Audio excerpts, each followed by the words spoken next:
If you've ever screamed, "That's a red card," at your screen, you were probably wrong. Because most fans think a red card just means a really bad foul. It doesn't. There's an exact rulebook for this. 5 categories of red, 7 categories of yellow, and one rule so specific it has its own acronym, DOGSO. By the end of this video, you'll be able to call a referee's decision before he even reaches for his pocket. A yellow card is called a caution. It's not half a red card. It's its own list of specific offenses defined in Law 12. The 7 cautionable offenses are unsporting behavior, the catch-all, where most yellow cards live, reckless tackles, shirt pulling, blocking the goalkeeper, simulation or diving, dissent by word or action toward the referee, persistent infringement, repeatedly breaking the rules, even with small fouls, delaying the restart of play, failing to respect the required distance at a corner, free kick, or throw-in, entering or leaving the field without the referee's permission, and entering the referee review area, or excessively using the review hand signal. Notice what's not on this list. A foul being hard isn't automatically a yellow. A clumsy, mistimed tackle with no malice can go completely unpunished. It's the recklessness or intent, not the pain, that matters. A red card is a dismissal. The player is off, and the team plays with 10 men for the rest of the match. There are 5 direct red offenses. Serious foul play, using excessive force or endangering an opponent's safety. Violent conduct, aggression against anyone, whether the ball is near or not, and whether contact is made or not. Spitting at any person, denying an obvious goal-scoring opportunity, DOGSO, by a foul in some cases, or a handball that stops a goal or a clear chance, and using offensive, insulting, or abusive language or gestures.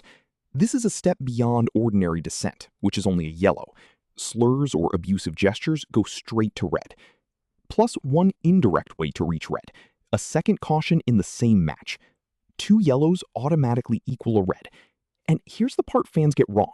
The referee doesn't skip straight to red. He shows the second yellow card first, then immediately follows it with the red. So over a match, a player sent off this way is actually shown 3 cards total. The first yellow, the second yellow, then the red. This is the rule that causes the most confusion and the most furious replays. DOGSO stands for denying an obvious goal-scoring opportunity. Referees judge 4 factors. Think of them as the 4 Ds.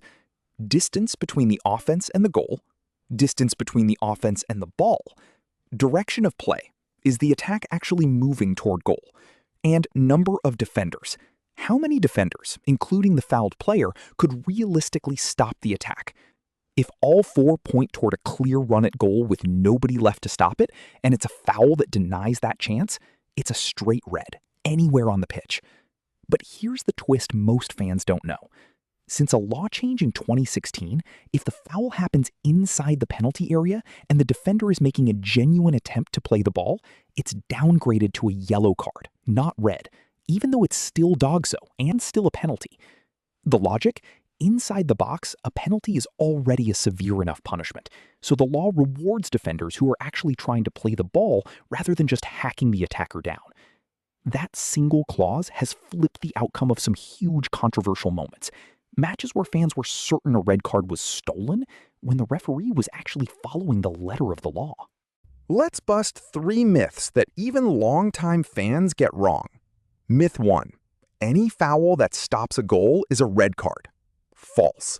Only if it meets the DOGSO criteria, and even then, inside the box with a genuine attempt to play the ball, it's yellow. Myth 2. A last man handball is always a red card. False, for the same reason. Genuine attempt to play the ball inside the box is a yellow plus a penalty since 2016. Myth 3. A second yellow card skips straight to red. The referee never actually shows a second yellow. False. The referee shows the second yellow card first, then immediately shows red. The player is shown 3 cards across the match, not 2. It's just that the second yellow and the red happen back-to-back in the same moment. Quick quiz before we wrap up. 3 scenarios, see if you can call them. Question 1. A defender is the last man, fully committed, and slide tackles cleanly for the ball, but catches the striker's ankle just outside the box. Yellow or red? Red. DOGSO by foul, outside the penalty area. No downgrade applies there. Question 2. Same situation, but one step inside the box. Yellow or red? Yellow, plus a penalty. Genuine attempt to play the ball inside the area. The DOGSO downgrade applies. Question 3. A player already has one yellow card. He then shouts abuse at the referee. What happens? Second caution. The referee shows a second yellow card, then immediately shows red. Not a skip straight to red with no second card. If this cleared up a decision that ruined your Sunday league arguments, you know what to do. Subscribe, because next week we're breaking down the offside rule's most controversial edge case, the phantom offside. Drop in the comments, what's the worst red card decision you've ever seen? And now that you know the 4 Ds, was the ref actually right?